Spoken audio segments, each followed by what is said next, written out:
Hello friends, what's going on? Welcome on back to Football Therapy with me, your host Jan. I hope you're all doing well, guys. I really do hope that. Welcome back to Chelsea News, of course, the daily series here on Football Therapy, where I see what's being said about the Blues, giving you my opinion on it, more importantly asking for yours.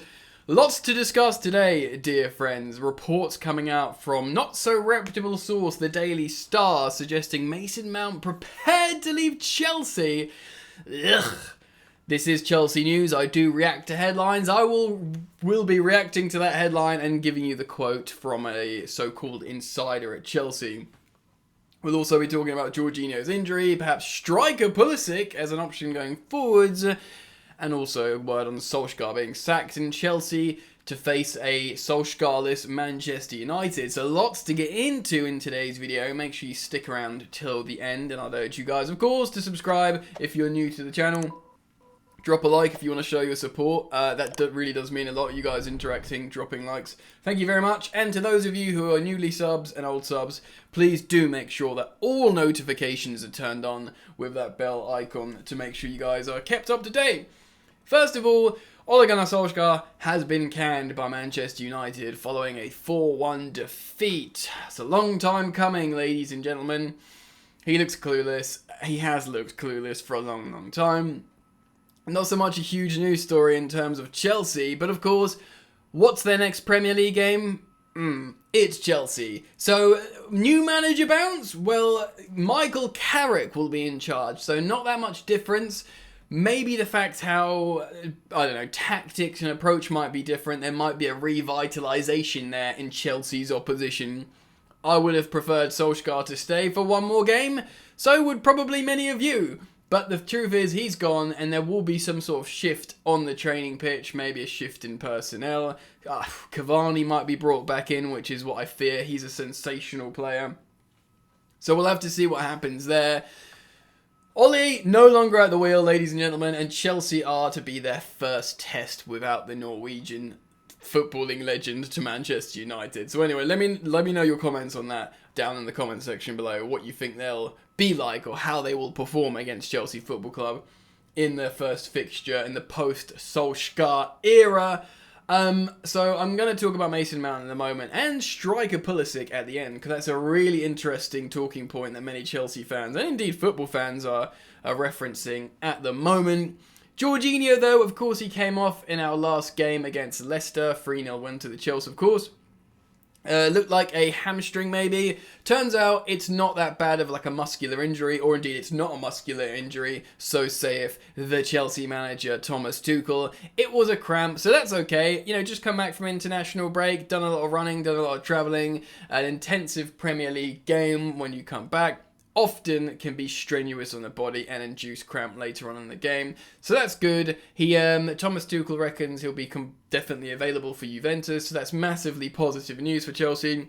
Of course, we've endured a lot of injury problems, and indeed in midfield as well, with Mateo Kovacic being out. Of course, Kante could be partnered by Ruben Loftus-Cheek, or indeed Trevor Chalobah, or indeed maybe even Reece James, who's playing a lot of midfield lately. Or maybe indeed Saul Niguez, who, lest we forget, is currently a Chelsea player on loan from Atletico Madrid. So maybe he could be an option. Who knows? Maybe actually against Juventus, a team where Chelsea are expected to have a lot of the ball. Perhaps maybe Saul Niguez could do a good job there in that instance. Who knows? But it's a possibility. And by the way, Reece James moving into midfield, I've spoken about this on a previous video, I've spoken about it on Twitter and social media recently. That seems to be such a prevalent tactic in Chelsea's current form under Tuchel, and how Chelsea are developing both their wing-backs invert massively, kind of like this, or like this, depending on which way you look at it. Reece James sort of inverts into the midfield and occupies that space quite a lot, as well as obviously going down the touchline and cutting in and crossing. But Ben Chilwell occupies like a centre-forward position, also inverting quite a lot. Seemingly a really, really successful model for Chelsea at the moment. Obviously getting loads of goals and assists and touches from their wing-backs. And opposition teams don't know what to do with anyone. They don't know who to mark, what to expect, and it's working incredibly well for Chelsea Football Club. On a slight tangent now, I wanted to talk about that. So, this story regarding Mason Mount has come out of the Daily Star. It looks like another one of these, trashy, silly, trying to unsettle news stories. When Chelsea are doing well, you need a story. A story like this will get clicks. And, in a way, I'm frustrated that I'm reacting to it, but I've always said on this channel, despite the headline, I will react to the Chelsea news because that's what's going around the media. I will give my opinion on whether there's credence to it or anything serious in it, what I just feel on my gut feeling, and of course I'll reach out to you guys, the viewers of this channel, whether you're Chelsea fans or not, and I'll always be interested in your opinion. So yeah, they're suggesting in this article that Mason Mount will consider leaving Chelsea because he feels frustrated by his position. By the way, Mason Mount, who has been given the captaincy by both Frank Lampard and Thomas Tuchel, who currently generally starts for Chelsea on form and generally starts for England on form. Mason Mount, who reportedly is in contract negotiations for a new contract. Mason Mount has been at Chelsea all his life and loves the club and speaks so well and loves his teammates. Yes, that Mason Mount. Mason Mount, Chelsea's player of the season last season. Ballon d'Or nominee Mason Mount. Yes, this is the Mason Mount that they're talking about. Now, I'm about to read you some quotes from a, quote, insider who's spoken about Mason's position. Off the bat, before I read this, whether we believe this is legitimate or not is up to you. The fact how there are quotes, it could well be a real person speaking, but whether... Well, let's read it first and then we can get your opinion. Quote, "He's been at Chelsea since he was a tiny lad, but despite coming up through the academy, he doesn't feel like he gets the same treatment or recognition as players brought in for big money." Firstly, that has been the case a long time for a lot of Chelsea Academy players. And in fact, if you look at recent history, this is the best time to be a Chelsea Academy player since, the post-Frank Lampard era. That now players feel like they've got a chance. And Mount is... he feels very valued by, the Chelsea fans as far as I'm concerned. But...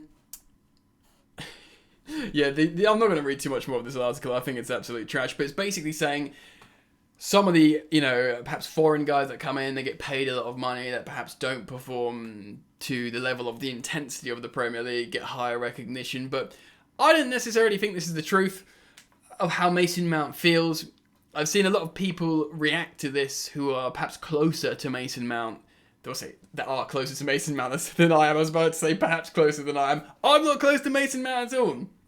I've seen people come out and comment about this is absolute nonsense. It's looking for a story because you've got a young English guy who's come from the academy, and then obviously you've got, the Germans that get paid more than twice that he does or whatever, and comes in and perhaps don't have the same productivity level. Firstly, that's the game. The game is the game. You bring in these guys who score a lot of goals from Europe, they're high profile, they've got a following, they've got high FIFA cards and all this kind of stuff. That's what you're buying in and that's what you're bringing in. Do you know what I mean? That's what you're up against. That is the game, especially if you're an elite European club like Chelsea. Chelsea are a European super club of the world, and that's important, and that's what makes Chelsea great. It's multicultural, it's multi-international, and it sort of belongs to everyone who supports Chelsea. Now, I'm one of those people that very mindful not to disregard the English culture and Chelsea being an English club in the English Premier League, because that's what makes it what it is. The pride of London, the history of the English Football League that's made the teams what they are today. I will never disregard that, and I'll hold that in high importance. But ultimately, I subscribe to and accept how Chelsea is an international brand, and you do want to bring in these stars from Europe. And with that, if you're an academy kid that's come through, it can often seem difficult. But Mason Mount, he signed a new deal a couple of years ago, or 2.5 years ago, with Frank Lampard on decent money, low first team money because he was a loanee in the Championship. But so did Reece James. Do you know what I mean? So he will sign a new deal, and it will be an increased fee or an increased wages to show what his value is. England international, often Chelsea starter. He didn't have a good game against Leicester. Maybe that's why this story is sort of coming out around now. I don't know if the story broke after the result. Possibly they would have seen it as a good time after a poor performance.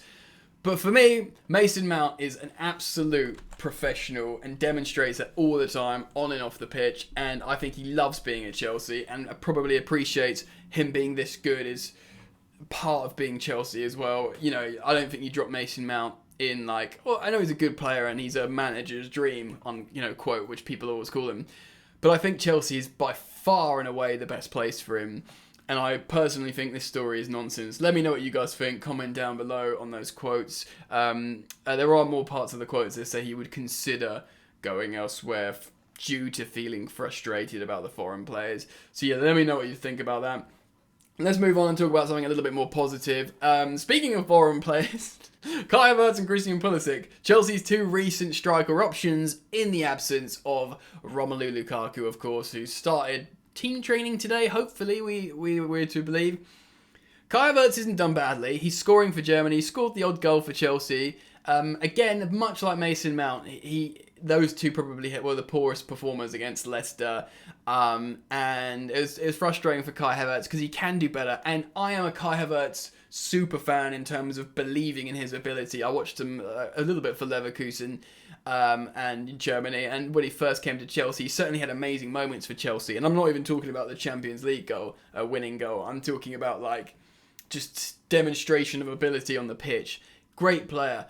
But at the moment, with the way we combine, switch around, use our midfield, use our wing backs, the centre forward kind of has to sort of score goals as well, or make those explosive runs into the box, like Christian Pulisic did when he came off the bench against Leicester and scored pretty darn quickly. Like he came off the bench for USA against Mexico and scored pretty darn quickly. Now a recurring theme that might dictate, well, he's a super sub. Maybe. I know he'd been playing through pain and stuff, and maybe he is a super sub that comes on off the bench with a high octane attitude at tired legs and just gets in the box really brave and scores goals.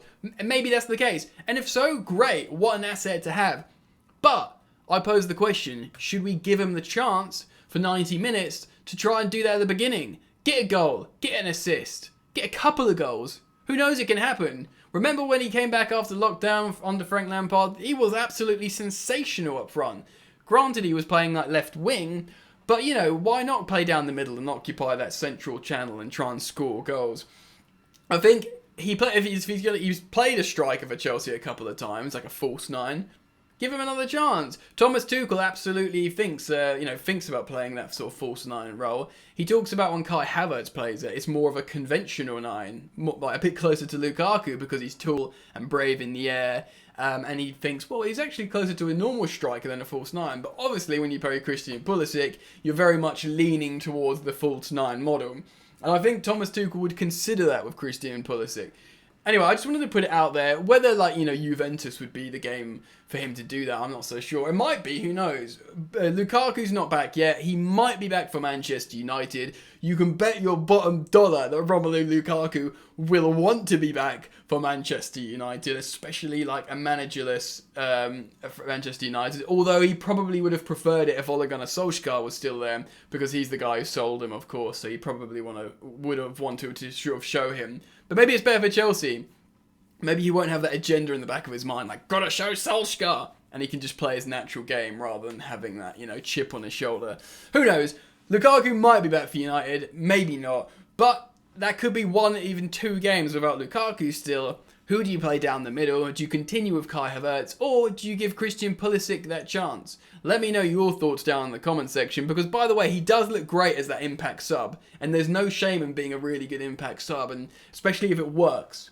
So you guys might think it works. Let me know. So make sure you drop your comments down below. If you've enjoyed the content, please do drop a like. If you haven't, feel free to drop a dislike, but the interactions help with the comments. And of course, if you're yet to subscribe, I'd welcome you to do so. And to all of you, make sure the old bell notifications icon is on. All notifications, mind. That's important. Friends, enjoy the football, and I'll see you later.